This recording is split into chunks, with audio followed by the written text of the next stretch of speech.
Does homeschooling affect getting into college?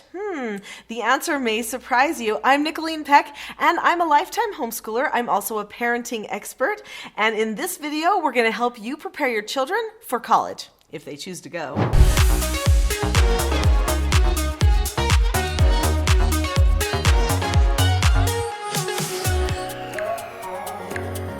So I have 4 children, and 3 of my 4 children at this point have been off to college. And I want you to know that homeschooling does affect college, and homeschooling doesn't affect college. So this is a yes and a no. In this video, we're going to talk about the yeses and talk about the nos, and hopefully get it so that you're prepared to get your child ready for college. And as a bonus, in this video, if you stay with me to the end, I'm going to talk about how to prepare your homeschool high school student for college, maybe even how to prepare when your child is little. So join me at the end for that bonus content. So does homeschooling affect your child going to college? First, let's address no. They're not going to stop your child from attending their college just because your child was homeschooled. That's not how colleges work. In fact, if anything, they're getting more and more used to homeschoolers all the time. However, as part of the entrance process, just like everybody else, your student will have to take a college entrance exam so that they know where they rank compared to all the other students and to be sure that your child is college ready. Now, this is if you're going to a big university. Usually, a lot of the community colleges, things like that, they don't even require an entrance exam at all. So if for some reason, oops, your child missed taking an entrance exam and they want to start college immediately, well, they could go to a community college and be totally ready to move on from there. As long as you have had 15 credits at an accredited college or university, then you don't usually need a college entrance exam. So what a lot of homeschoolers do is they start their children really young at a community college, and then by the time the child is 18 years old, they usually already have an associate's degree or very near to, or at least 15 credits, and that way if they never got around to the ACT or the SAT, most colleges they're going to would never care anyway. Now make sure if there's some really prestigious college that you want to attend,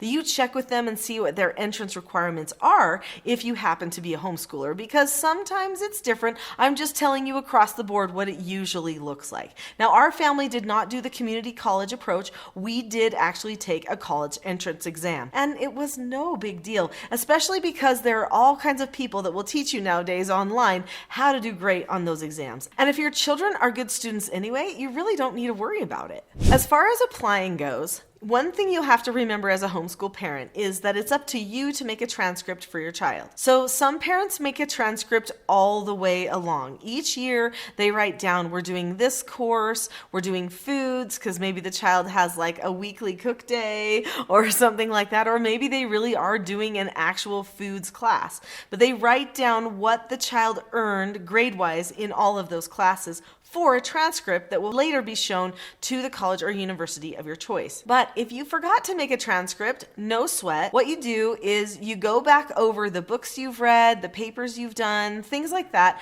and you just sit down with the child and you remember back to all the years that would be considered high school and what they did for those different years. Then you should be able to come up with what type of classes that you had. You'll probably want to know what are required classes to have. That's a smart thing to know ahead of time before you even start making the transcript, because do they have to have certain number of years of English, certain number of years of math, or a certain level of math or science that they need to get to in your state? That's important for you to know. In fact, hopefully you know that before you're done with the high school years, just so that you didn't miss something. So that's one thing to look for ahead of time. And again, if you miss that, just do the community college track, because that's a pretty easy way to make sure that you didn't have to cover every single class that every other public school student might be covering. So just out of curiosity, I'd love to know how old your students are. Are they just about ready for college, or are you looking ahead? Put a comment down below, and if you have any questions about the process that we're talking about here, be sure to let me know those too. So now let's move on to the yes, because yes, being a homeschooler does indeed affect going to college, but it doesn't always affect things in a bad way. Sometimes it affects things in a good way. One of the good effects of being a homeschooler is there are many colleges and universities that actually want your child to come to their school. They want a child who knows how to think. They've got special programs where they want to run research, and they need somebody who can think outside of the box, and they know it. So when I speak at homeschool conferences all over the nation, there are always colleges and universities there trying to recruit homeschoolers or to get homeschool families thinking of attending their college. Why would they spend that much time? Well, because your students are special. They think differently, especially if your homeschool journey has been about them learning how to think, how to study, how to do research, to discuss. Then they're already the kind of person that can think for themselves and not have to be told how to do everything, which means they can innovate. And the colleges and university, they want innovators. Another positive effect of homeschooling on your college journey is children can start early. They don't have to wait until they're 18 or to do just a basic concurrent enrollment class over at the school. They can start as early as they need to. Now, sometimes you have to get special permission, but many colleges, if your child shows the aptitude to be able to handle the rigor of the college or university classes in life, they will accept them. They love being the honored college that gets to have this young student coming to campus or joining them online. Also, there are many concurrent classes that colleges and universities offer to parents even when their child is not in a concurrent enrollment program at the school. So you can just call up a college and say, do you have a concurrent enrollment program? We're homeschoolers. My child is looking at taking some classes. And when you are able to call like that, you can pick any class, not just the ones that are offered through the school district. Now, there is one negative effect that can occur. It doesn't always occur, but I have seen it happen a couple of times, that a particular homeschool student wants to attend a certain university. And then they find out that that certain university has a higher test score requirement for homeschool students. This isn't super common, but it does happen at some universities where they might say, well, at our school, if you're just coming in from any school, the ACT score is this, but then they might say it's a point or two higher if you're homeschooled. I don't know why they do that. There might be a few colleges and universities that are biased, but the funny thing is that one of the main universities that I've heard of that has done this in the past, they also have been the ones who are recruiting heavily the homeschoolers. So those two things don't necessarily fit together. My guess is that that practice has probably been discontinued, but I just want to warn you just in case. This was something that used to be an issue for some homeschoolers and could exist at a college or university. So just check, make sure they know you're a homeschooler coming in. They're not going to be freaked out. You don't need to lie or make things seem like they're different than they are. Just call them up, tell them what's going on, and they'll get you pointed in the right direction. All right, are you ready for that bonus material? Okay, we're going to talk about what you can do to prepare your child for college.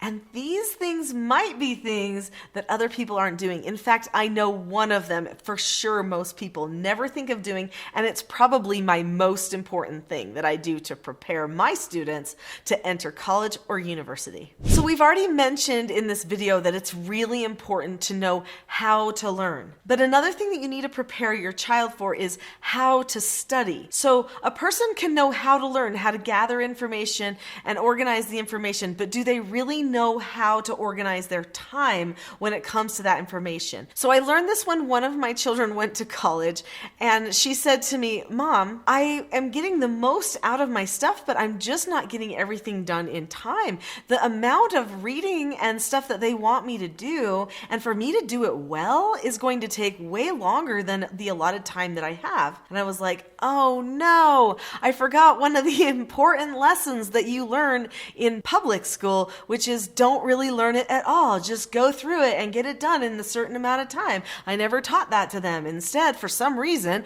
I was always focusing on teaching my children how to really learn, how to really gather out of it. I told them it's not about getting through the material, it's about getting the material through you. But when you get to college, that's not what it's about. Some of it, yes, but you're on a time crunch. You have 2 hours of class homework for every single credit that you have. That is a lot of extra work. And if you're going to fit in a job and regular life on top of that, no way, you won't have time for everything that you want to do. So you have to teach your child how to get through things quickly, how to skim, how to annotate, how to find what's necessary. So now I've got a child in college who's like, Mom, if it's an open book test, I don't even read it first. Seriously, I don't even need to. I can just go back through and do a find, like control find on my computer, and I can find the part, read it, it's done. I'm like, okay, we did good things there. But the sad thing is she's not getting as much out of that class. But you know what? She's getting straight A's. So it's all about what you need to get out of it. Do you need the grade out of it so that you're done for the particular career? Where in her case, the answer is yes. My other daughter, actually, she really just wants the content so bad that she's willing to take less credits so that she can go deeper like she wants to. So anyway, teach your children how to study quickly and how to study for maximum impact. Those are 2 different types of study techniques. Part of that studying is note-taking, so don't forget the note-taking too. They need to know how to take quick notes when somebody's listening. In fact, it could be a good idea to find audio talks or video talks that your children can listen to practice taking notes with so that they're prepared for taking notes from a professor. Because at a homeschool, you don't usually do lectures in the same way that they do it at the regular school, where children have to learn how to take some notes down. Another part of these study skills that they need to know is reading extraction. So they need to know how to extract maximum amount, which means you need to teach the children how to go through a passage and find the content, the main meat of the content, without having to read the entire passage. So there's a great book that I had my children read and that I read years ago by Mortimer Adler called How to Read a Book. He talks about how to do an inspectional reading. So this inspectional reading is like a first reading where you go through, you read all the highlighted parts, all the headings, you read like maybe the first and last sentence of each paragraph, and you just kind of run through the book really, really fast. You go to the index, you look at all the topics in the index, you pay special attention to the table of contents and look at those things clearly so you have an organization for the material that's in the book. And then after you go through all of that, in fact, if you find certain things in the index and you go back into the text and find little bits on those and read what's interesting to you, usually by the time you've done all that, which doesn't take super long, you have read the majority of the meat of the book anyway, and you never have to read it. So you have to teach your children how to do skills like this so that they can get through all of the material as quickly as possible.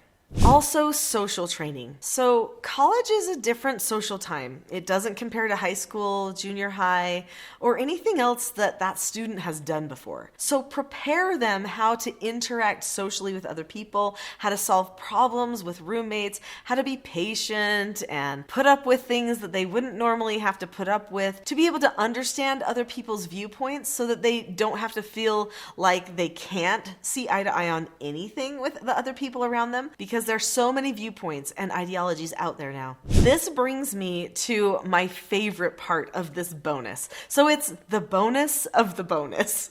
The bonus of the bonus is world views. If you forget everything else I taught you in this bonus to prepare your child for college, remember this one thing. Your children need to understand worldviews. There is a book that I have my children read and discuss and even diagram with me before they are allowed to attend college or university classes. And this book is called Understanding the Times, and it's by David Noble. This book talks about all the different worldviews and how they relate to all of the academic subjects, the sciences, the social sciences, everything. And this way, when your children get into a philosophy class or a civics class or a biology class or something that doesn't relate to their worldview or belief system, and the teacher is presenting something to them that seems a little bit off, they can identify very quickly and clearly what worldview that idea is part of. That way they can hold on to their core beliefs. This is probably the thing that we're having the most trouble with in society today, is children who are raised really well, having good core beliefs, are turned out into the college and university setting without an understanding of the different worldviews and how those worldviews relate to their own worldview. And so then they get confused, frustrated, and sometimes even lose connection with their own worldview. So, teach your children worldviews. Spend a summer doing it if you don't have any other time. But it is absolutely vital education before your homeschooler starts college. There are so many skills that we need to teach our children to prepare them for adult life.